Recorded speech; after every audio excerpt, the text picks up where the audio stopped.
Power cleans are an incredible exercise. I would say the best jumping exercise there is, other than just trying to dunk itself, because power cleans, you get to produce the force and then you get to absorb the force on the way on the catch. It's also scalable.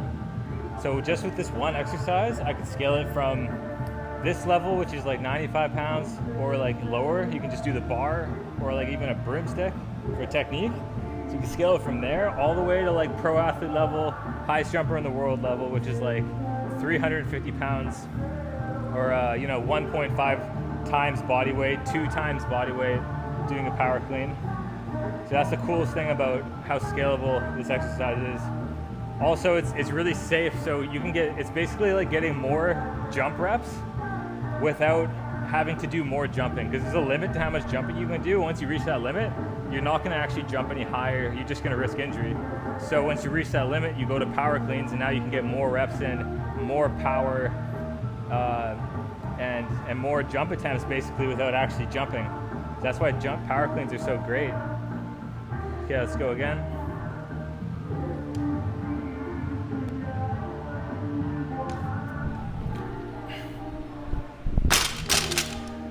So basically, there's 2 pulls.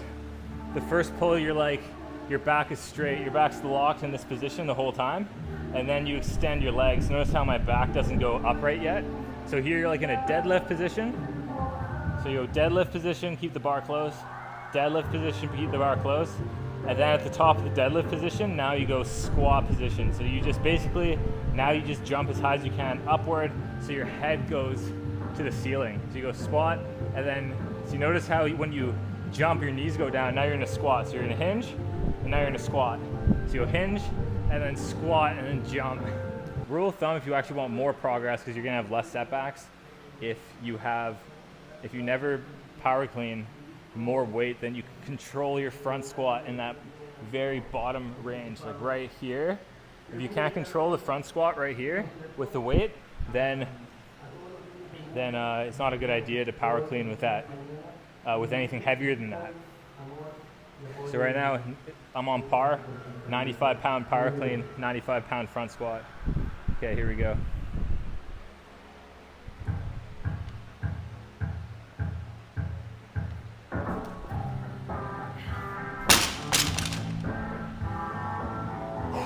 On this next rep, just pay attention to first me producing the force, and then me absorbing the force. So you get both. So that's the great thing about power cleans.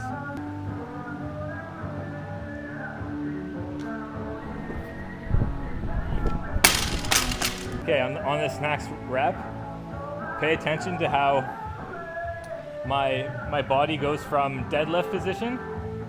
See my back still deadlift, watch my back's still the same position. And then at the very top, now I switch and squat and jump. So really it's like deadlift, jump. So just watch for those 2 movements when I do this next, my 5th power clean.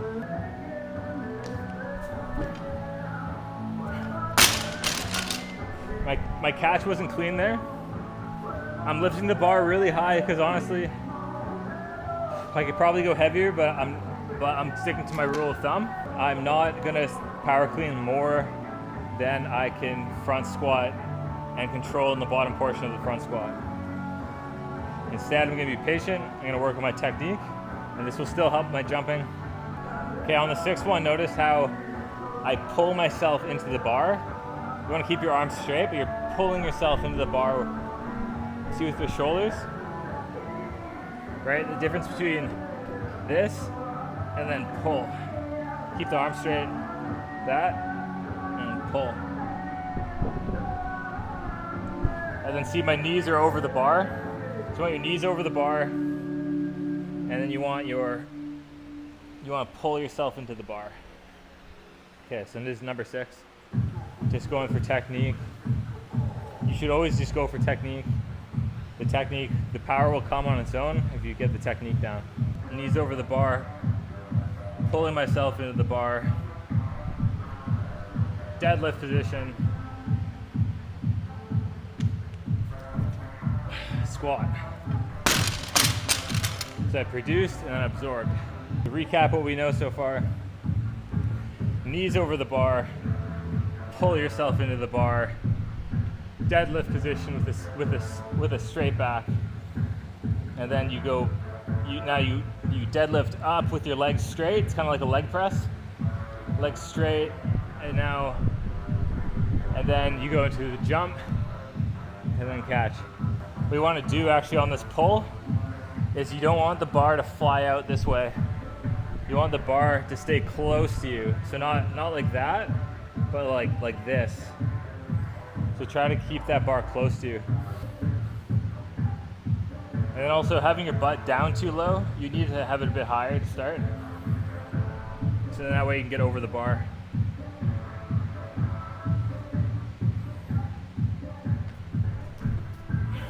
Nice. That felt like my best rep yet. I'll have to do analysis later, but that felt really good. Now breathe.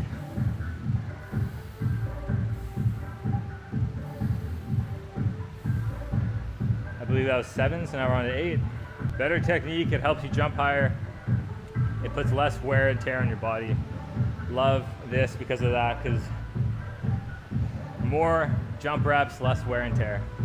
Let's say your maximum jump reps for the week is like 10 to 20 for like just like max trying to dunk. So like say you max that out, and then what do? How do you get better? You can add power cleans in, a couple days later.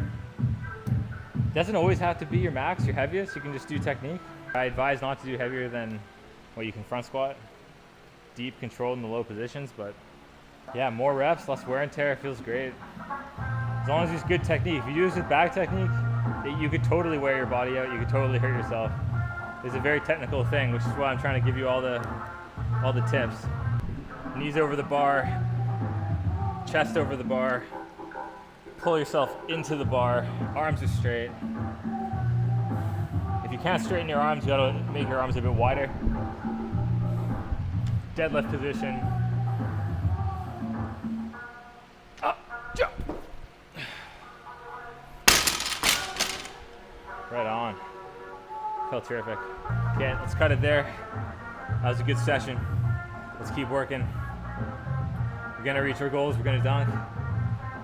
If you want to go pro, you got this. Just keep training. Lots of examples of guys who've gone pro after high school, not even getting an offer. So just never give up. Keep training, keep getting stronger. Just remember, most athletes, 99.9% of the athletes don't have the blueprint yet. And so if you follow the right training, you stay consistent, you don't have setbacks, you're patient over years. I'm not talking about weeks or months. I'm talking about years. You'll notice results in months, but even weeks maybe, but I'm talking if you want to make a transformation, it's got to be years. And if you do that, then you got a great shot of playing college at the highest level you can, maybe even going pro. I think you have a terrific shot, no matter your genetics. Yuki is like the shortest NBA player. It's possible. You don't have to be super tall. If you are tall, that's great. Just keep working. You got this. I'm here for you. Let's go.